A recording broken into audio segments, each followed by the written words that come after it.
এখনকার দিনে শুনছেন অনেকের একাধিক সম্পত্তি হচ্ছে, আবার অনেকের কিছুই হচ্ছে না। তা একাধিক সম্পত্তি হয় কিভাবে?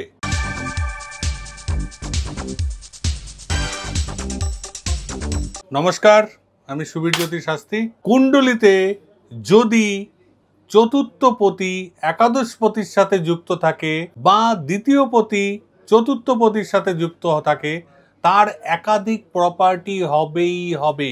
এক্ষেত্রে সেই প্রপার্টি কতগুলো হবে? 3টে হবে, না 4টে হবে, না 5টা হবে, না 6টা হবে?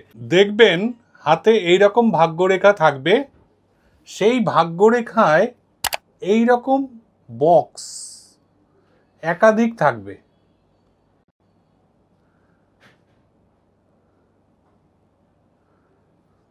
এবং ভাগ্যরেখার শেষে এরকম ত্রিশূল চিহ্ন থাকবে।